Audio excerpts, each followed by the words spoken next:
नारद जी ने ब्रह्मा जी से पूछा, पिताजी, आप केवल मेरे ही नहीं सबके पिता, समस्त देवताओं से श्रेष्ठ एवं सृष्टिकर्ता हैं। आपको मेरा प्रणाम है। आप मुझे वह ज्ञान दीजिए जिससे आत्म तत्व का साक्षात्कार हो जाता है।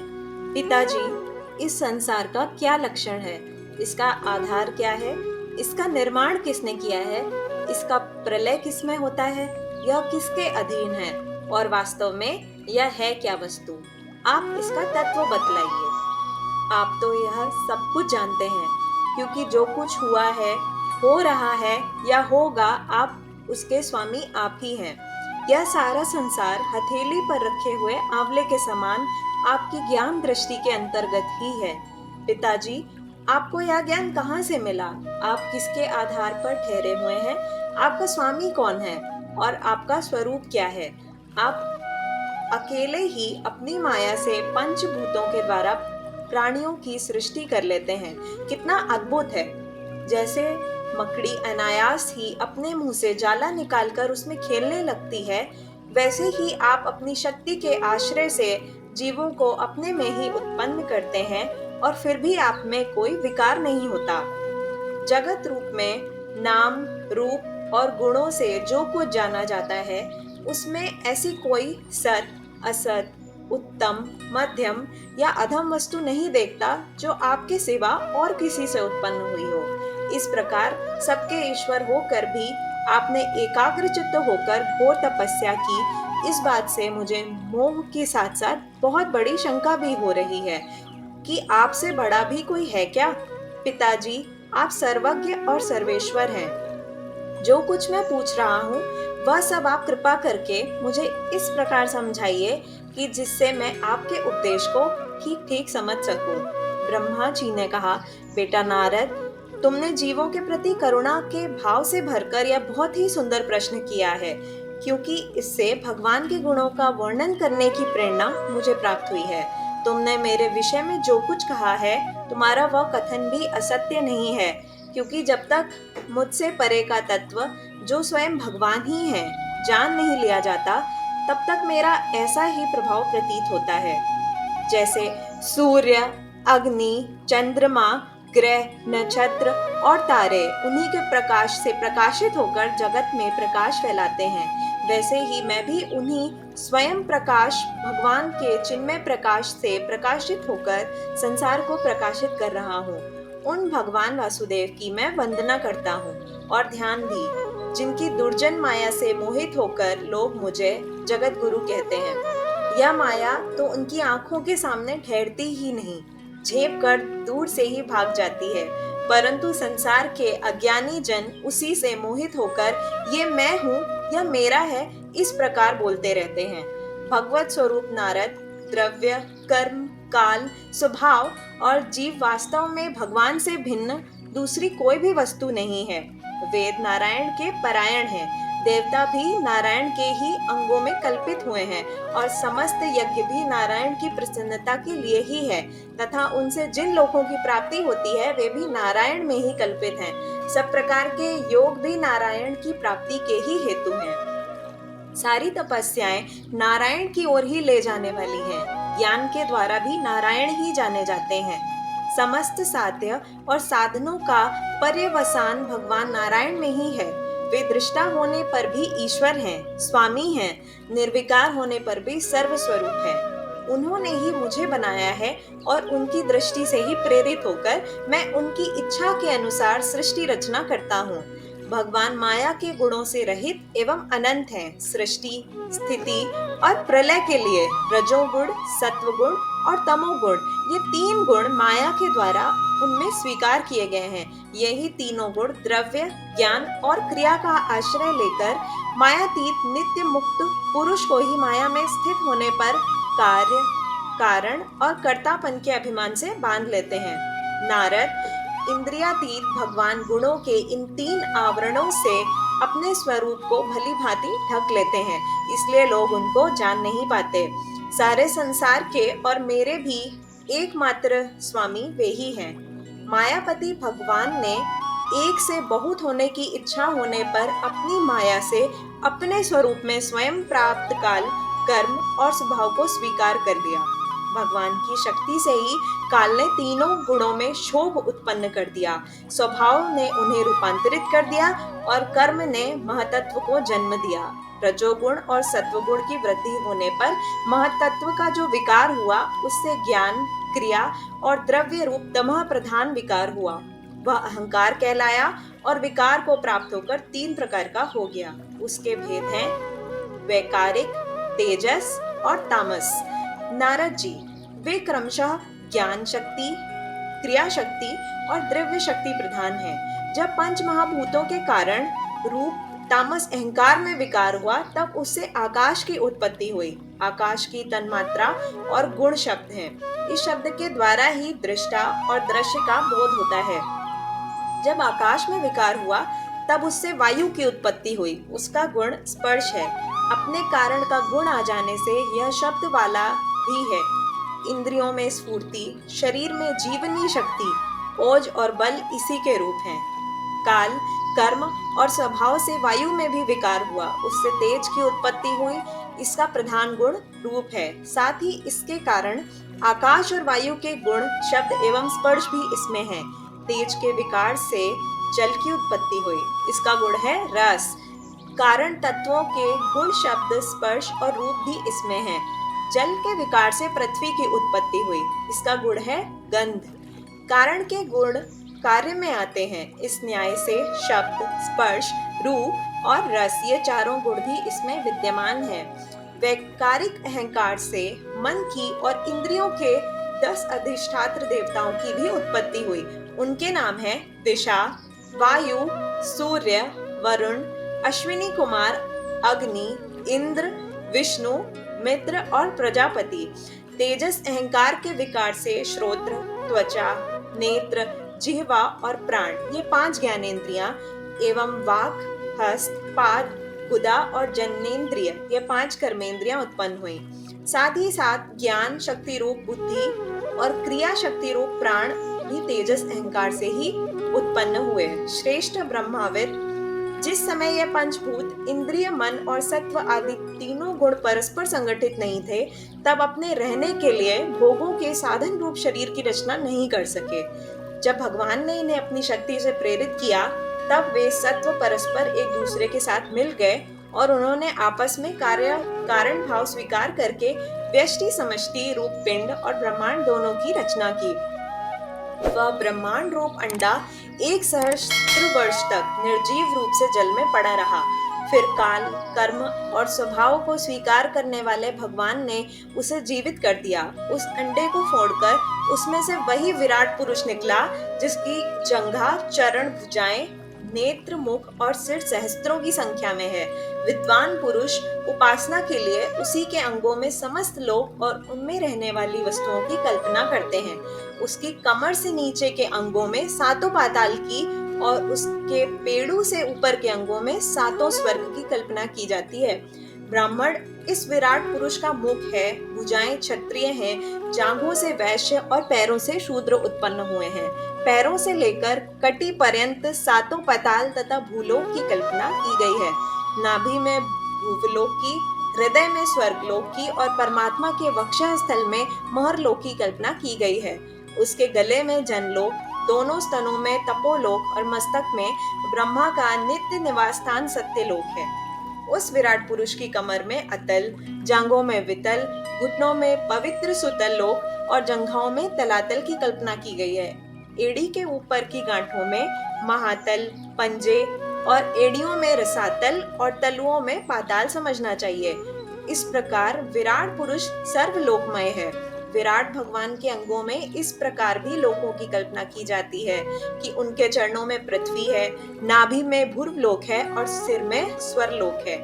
ब्रह्मा जी कहते हैं, उन्हीं विराट पुरुष के मुख से वाणी और उसके अधिष्ठात्र देवता अग्नि उत्पन्न हुए हैं। 7 छंद गायत्री, त्रिष्टुप, अनुष्टुप, उष्णिक, बृहति, पंक्ति और जगति उनकी 7 धातुओं से निकले हैं।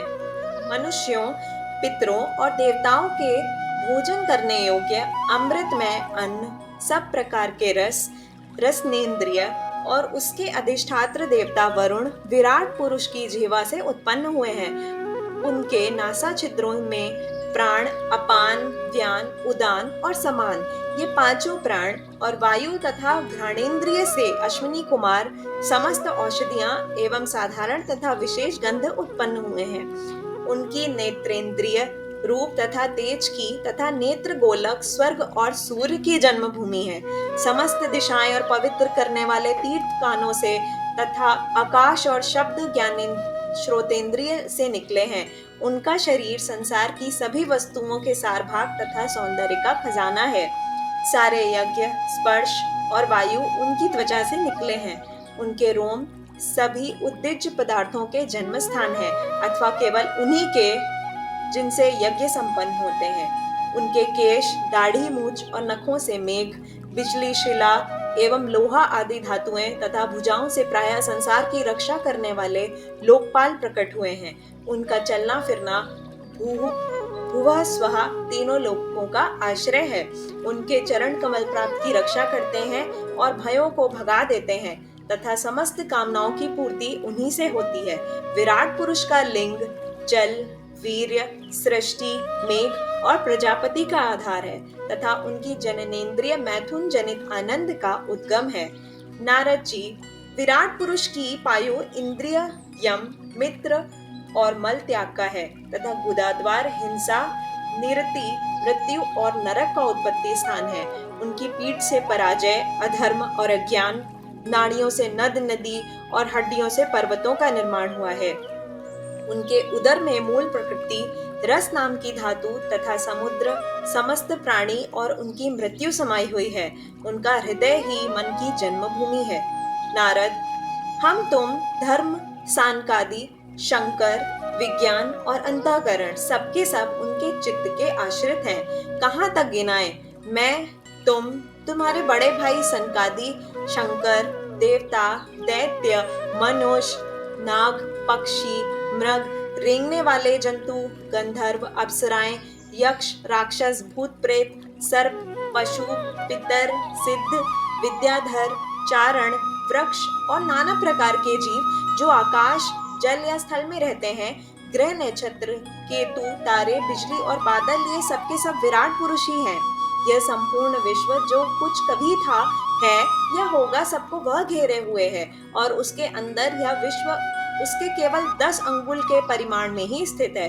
ब्रह्मांड के 7 आवरणों का वर्णन करते हुए वेदांत प्रक्रिया में ऐसा माना गया है कि पृथ्वी से 10 गुना जल है, जल से 10 गुना अग्नि, अग्नि से 10 गुना वायु, वायु से 10 गुना आकाश और आकाश से 10 गुना अहंकार, अहंकार से 10 गुना महतत्व और महतत्व से 10 गुनी मूल प्रकृति है। वह प्रकृति भगवान के केवल एक पाद में है। इस प्रकार भगवान की महत्ता प्रकट की गई है। यह दशांगुल न्याय कहलाता है। जैसे सूर्य अपने मंडल को प्रकाशित करते हुए ही बाहर भी प्रकाश फैलाते हैं, वैसे ही पुराण पुरुष परमात्मा भी संपूर्ण विराट विग्रह को प्रकाशित करते हुए ही उसके बाहर भीतर सर्वत्र एक रस प्रकाशित हो रहा है। मुनिवर, जो कुछ मनुष्य की क्रिया और संकल्प से बनता है उससे वह परे है और अमृत एवं अभय पद का स्वामी है। यही कारण है कि कोई भी उसकी महिमा का पार नहीं पा सकता। संपूर्ण लोक भगवान के एक अंश मात्र है तथा उनके अंश मात्र लोकों में समस्त प्राणी निवास करते हैं। भूलोक, भूर्वलोक और स्वर्लोक के ऊपर महरलोक है। उसके भी ऊपर जन, तप और सत्य लोकों में क्रमशः अमृत, क्षेम एवं अभय का नित्य निवास है। जन, तप और सत्य, इन तीनों लोकों में ब्रह्मचारी, वानप्रस्थ तथा सन्यासी निवास करते हैं। दीर्घकालीन ब्रह्मचर्य से रहित गृहस्थ भूलोक, भूर्वलोक और स्वरलोक के भीतर ही निवास करते हैं। शास्त्रों में 2 मार्ग बतलाए गए हैं, एक अविद्या रूप कर्म मार्ग जो सकाम पुरुषों के लिए है और दूसरा उपासना रूप विद्या का मार्ग जो निष्काम उपासकों के लिए है।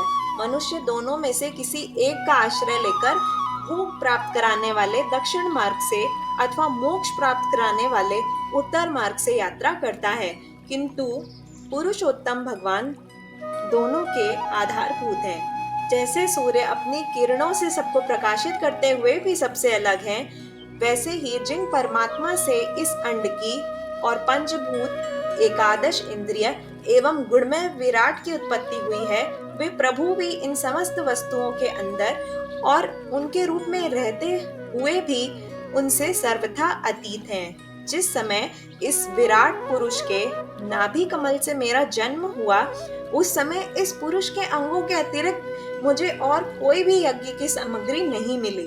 तब मैंने उनके अंगों में ही यज्ञ के पशु, युग, कुश या यज्ञ भूमि और यज्ञ के योग्य उत्तम काल की कल्पना की। ऋषि श्रेष्ठ, यज्ञ के लिए आवश्यक पात्र आदि वस्तुएं, जौ, चावल आदि औषधियां, घृत आदि स्नेह पदार्थ, शहरस, लोहा, मिट्टी, जल, ऋक, यजु, साम, चातुहोर, यज्ञों के नाम, मंत्र, दक्षिणा, व्रत, देवताओं के नाम, पद्धति ग्रंथ, संकल्प, तंत्र, गति, मति, श्रद्धा, प्रायश्चित और समर्पण, यह समस्त यज्ञ सामग्री मैंने विराट पुरुषों के अंगों से ही इकट्ठी की।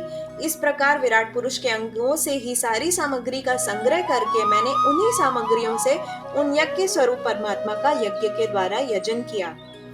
तदंतर तुम्हारे बड़े भाई इन 9 प्रजापतियों ने अपने चित्त को पूर्ण समाहित करके विराट एवं अंतर्यामी रूप से स्थित उस पुरुष की आराधना की।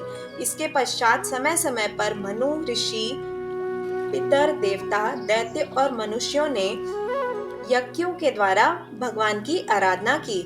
नारद, यह संपूर्ण विश्व उन्हीं भगवान नारायण में स्थित है, जो स्वयं तो प्राकृत गुणों से रहित है, परंतु सृष्टि के आरंभ में माया के द्वारा बहुत से गुण ग्रहण कर लेते हैं। उन्हीं की प्रेरणा से मैं इस संसार की रचना करता हूँ। उन्हीं के अधीन होकर रुद्र इसका संहार करते हैं और वे स्वयं ही विष्णु के रूप से इसका पालन करते हैं, क्योंकि उन्होंने सत्व, रज और तम की 3 शक्तियां स्वीकार कर रखी हैं। बेटा, जो कुछ तुमने पूछा था, इसका उत्तर मैंने तुम्हें दे दिया। भाव या अभाव, कार्य या कारण के रूप में ऐसी कोई भी वस्तु नहीं है जो भगवान से भिन्न हो। प्यारे नारद, मैं प्रेम पूर्ण एवं उत्कंठित हृदय से भगवान के स्मरण में मग्न रहता हूँ। इसी से मेरी वाणी कभी असत्य होती नहीं दिखती, मेरा मन कभी असत्य संकल्प नहीं करता और मेरी इंद्रियां भी कभी मर्यादा का उल्लंघन करके कुमार्ग में नहीं जाती। मैं वेद मूर्ति हूँ, मेरा जीवन तपस्यामय है। बड़े बड़े प्रजापति मेरी वंदना करते हैं और मैं उनका स्वामी हूँ। पहले मैंने बड़ी निष्ठा से योग का सर्वांग अनुष्ठान किया था, परंतु मैं अपनी मूल कारण परमात्मा के स्वरूप को नहीं जान सका। मैं तो परम मंगलमय और शरण आए हुए भक्तों को जन्म मृत्यु से छुड़ाने वाले परम कल्याण स्वरूप भगवान के चरणों को ही नमस्कार करता हूँ। उनकी माया की शक्ति अपार है। जैसे आकाश अपने अंत को नहीं जानता, वैसे ही वे भी अपनी महिमा का विस्तार नहीं जानते। ऐसी स्थिति में दूसरे तो उनका पार पा ही कैसे सकते हैं। मैं, मेरे पुत्र, तुम लोग और शंकर जी भी उनके सत्य स्वरूप को नहीं जानते, तब दूसरे देवता तो उन्हें जान ही कैसे सकते हैं। हम सब इस प्रकार मोहित हो रहे हैं कि उनकी माया के द्वारा रचे हुए जगत को भी ठीक ठाक समझ नहीं सकते। अपनी अपनी बुद्धि के अनुसार ही अटकलें लगाते हैं। हम लोग केवल जिनके अवतार की लीलाओं का गान करते रहते हैं, उनके तत्व को नहीं जानते।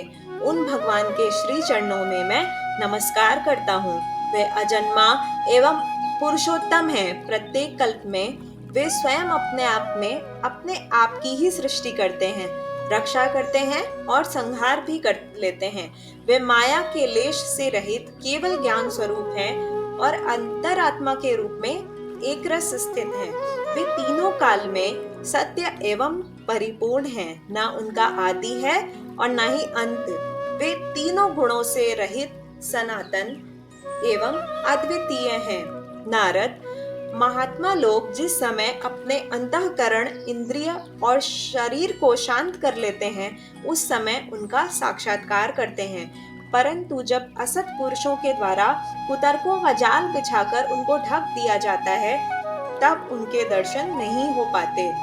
विशेष सौंदर्य, लज्जा, वैभव तथा विभूति से युक्त हैं। वे जितनी भी वस्तुएं अद्भुत वर्ण वाली, रूपवान या अरूप हैं, वे सब के सब परम तत्व में भगवत रूप ही हैं। नारद इनके सिवा परम पुरुष परमात्मा के परम पवित्र एवं प्रधान लीलावतार भी शास्त्रों में वर्णित हैं। उनका मैं क्रमशः वर्णन करता हूँ। उनके चरित्र सुनने में बड़े मधुर एवं श्रवणेंद्रिय के दोष दूर करने वाले हैं।